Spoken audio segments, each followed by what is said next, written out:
Hi there, this is Alex Mitchell from Go Tech Yourself, and today we're talking about wartime product managers. Again, that's me, Alex Mitchell. I'm currently the Chief Product Officer of ICX Media. You can find a lot about me on Twitter. You can find me on Medium, where I write quite a bit. You can find my newsletter that I publish a couple times a month, and then I also have a few books on Amazon in the product management space. Also, please, if you haven't already, subscribe to my YouTube channel, Go Tech Yourself. Please like this video. Trying to get this off the ground, it all goes a very long way. So thank you. So let's talk first, before we get to wartime product managers, let's talk about crises in general, things that cause you to have to become this wartime product manager. So they really come in all shapes and sizes. Right now, we're in the midst of a massive kind of macroeconomic crisis. So we have a pandemic going on right now, at least when I recorded this. Hopefully it's over by the time maybe you're watching this, but we have a macroeconomic shock. Huge crisis affecting the entire world. Sometimes there are economic ones that affect certain countries or certain regions.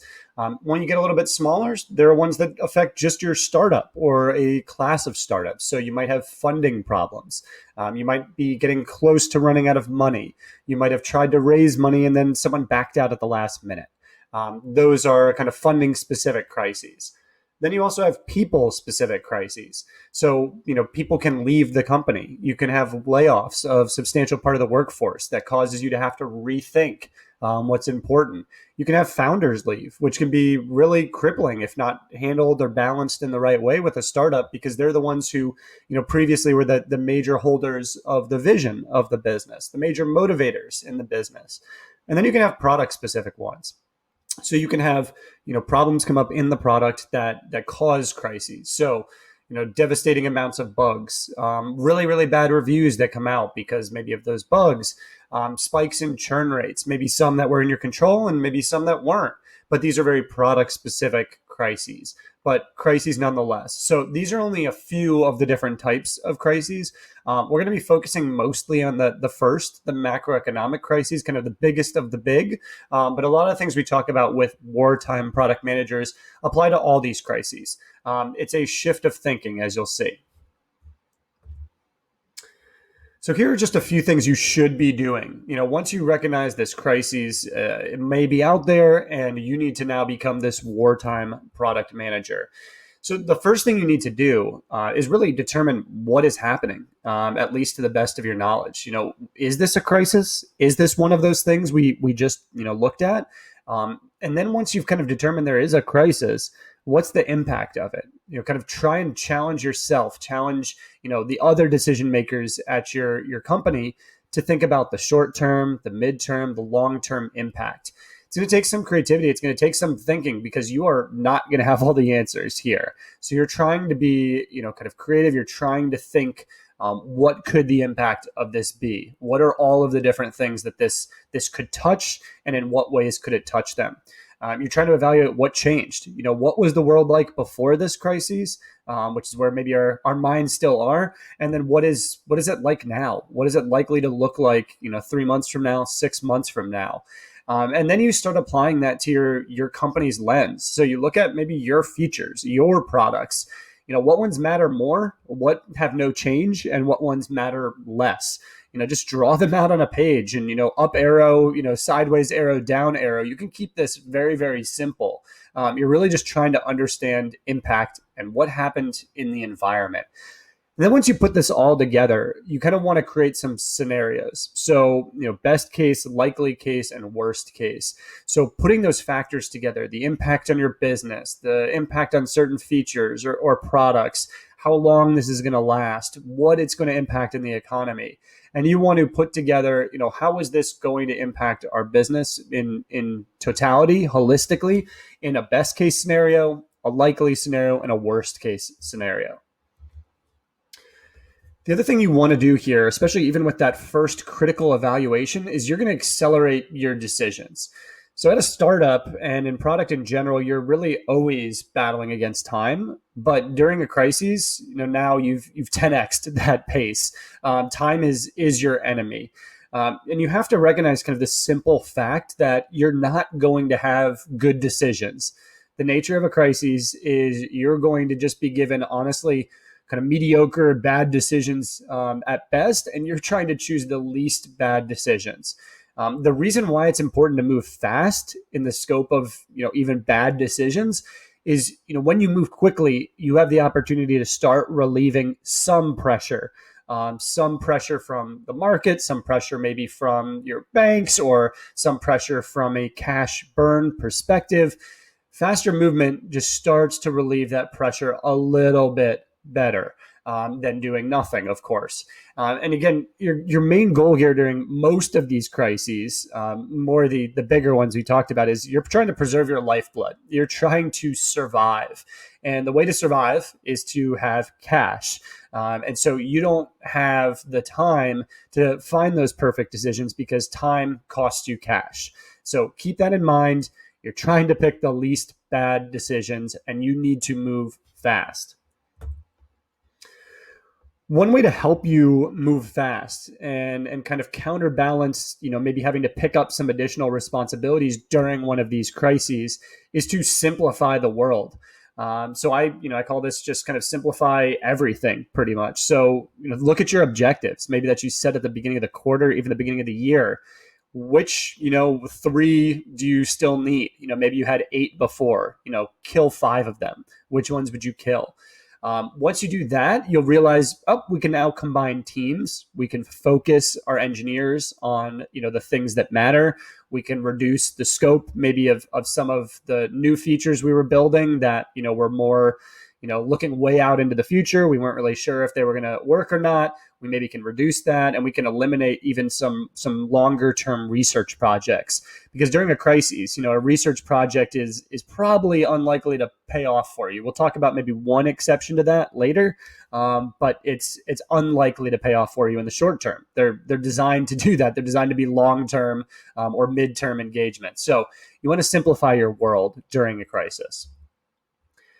And the reason you want to simplify is because you really want to lean into any area that is still generating cash for your business.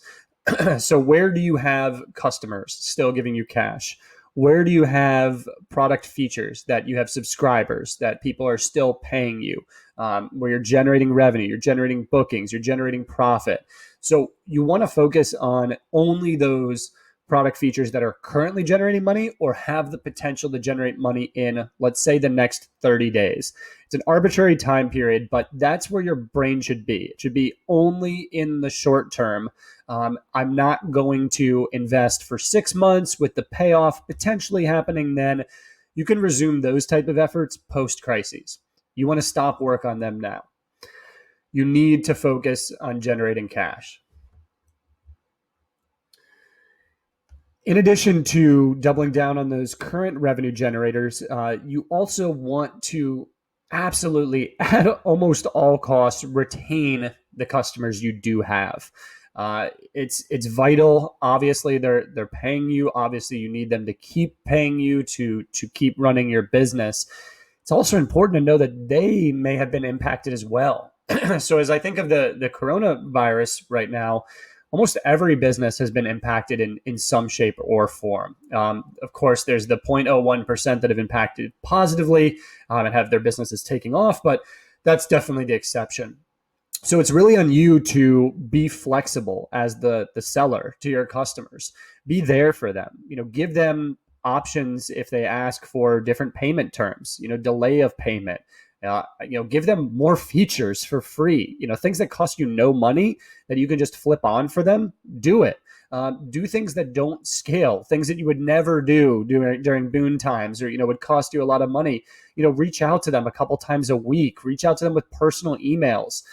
Do things that they're going to remember that would make you, at the very least, be at the end of the list if they're going to cancel services. You want to be the last one that they're going to cancel, because if honestly they go out of business, you're obviously not getting any of the money from them, but that's just a really, really bad sign for you. And you're starting to get into some pretty deep crisis trouble at that point. So retention's vital. Do things that don't scale and really be flexible for your customers.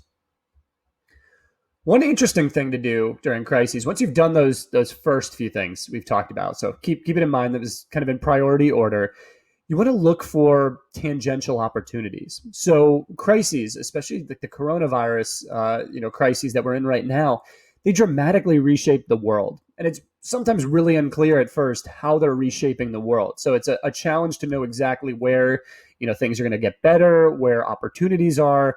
But take some time to think about what your business does, what your business could do, and what are those things that it could do that seem to map pretty well to those demand areas in the new economy, the post-crisis world, the current crisis world, any of those.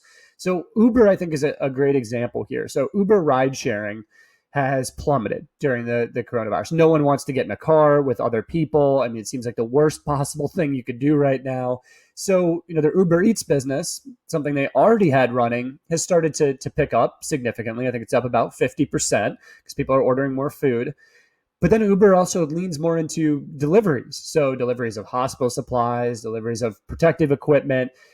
They deliver, they're now leaning in certain countries into delivering groceries. So kind of getting into the Instacart game, something that's up hundreds of percents since the beginning of this crisis.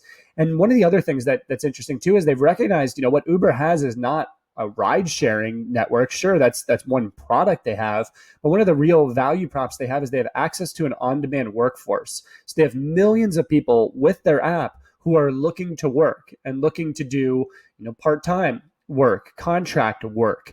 And so they've started testing offering other jobs inside of the Uber app. So becoming almost an app for gig workers. So as you can see here, Uber, I wouldn't call these pivots. They're really just identifying opportunities that still leverage their skills, still leverage their people, but let them push into areas where there are green shoots in the new economy. Let them react to the crises. So look for those types of opportunities for your business. Can you repurpose your manufacturing, supply towards, manufacturing supplies for coronavirus? We've seen that a lot with the auto companies and otherwise. So think about those tangential opportunities that are available, during the crisis.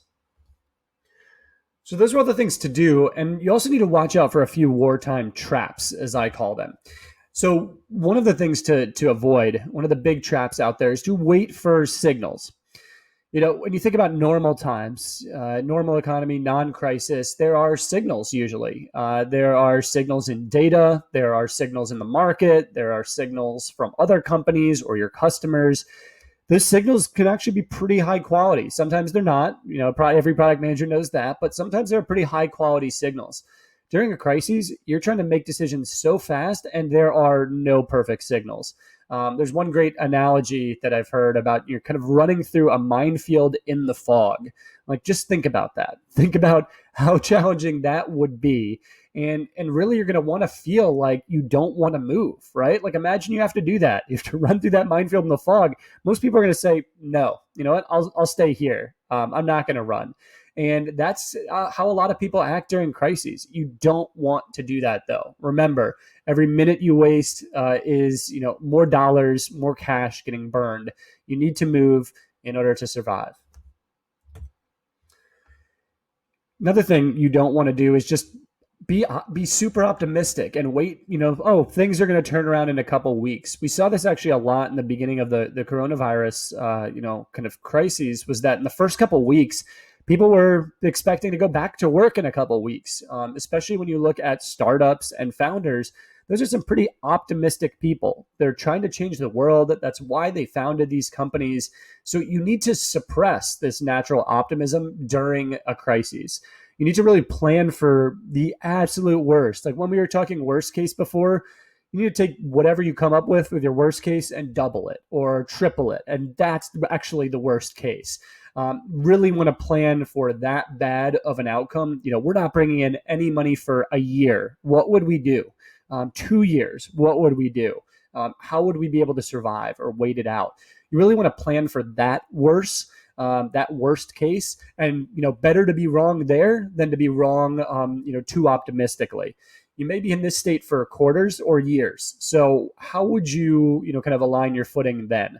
Don't just wait for things to turn around. Also, in terms of waiting, you don't want to stick to the prior roadmap. So you came up with this plan, let's say months ago, beginning of the year. Here's what we want to build. Here are our goals. Well, guess what? Things have changed. Things have changed dramatically. You need to immediately revisit that roadmap. You need to focus. You need to kill features. You need to kill objectives, just like we talked about before. You'll maybe get some feedback that, this is going to context switch. It's going to cost us time. We had such a great roadmap before. Honestly, none of that matters. You would be going into battle with a plan from a prior war. You're in a new war now. You need a new plan. You need to focus. It doesn't matter if it takes you a tiny bit of context switching to get there. You have to switch it up. Another thing during a crisis is sometimes you might try and avoid risk, right? Everyone's scared. Everyone doesn't know what the world's going to look like. So you hoard, you go into your turtle shell and you try and avoid all the risks. Well, the kind of spoiler here is there's no safe decisions or paths during a crisis. Again, you're trying to make the least bad decisions here. Also, one thing that Reid Hoffman of LinkedIn says a lot is really the predicted outcome for startups is death. If you don't do anything, you stand still, you're going to die. Your likely outcome is death when you start a company. There's just so much failure that happens. So the idea that you can avoid risk, especially during a crisis, just makes no sense. You just need to take the smartest risk you can, which is going to be hard to deduce, but you're going to rapidly deduce it, and you're going to prepare for the worst. You don't want to take the position of trying to avoid all risk. That's a really poor footing, and it's not going to work for you. Another thing to avoid is being really despondent or depressed and thinking this will never pass. I've definitely seen this during the current crises. It's overwhelming. It's affecting not only business, but people's lives, their families, everyone's health. That's scary. But if you're that leader, you're that founder, you're that product manager that people look to, those emotions are infectious. If people see that you are down, you are depressed, you are despondent, it's just going to bring the rest of everyone down. And thinking this will never pass, has never been true before, and hopefully it's not true this time. It will pass. We will get through this together. And keep your head. It's okay to be emotional. It's okay to recognize the gravity of the situation. I'm not saying to be delusional here, but don't be that depressed or despondent founder or leader. People are looking to you and need you to help lead them through this.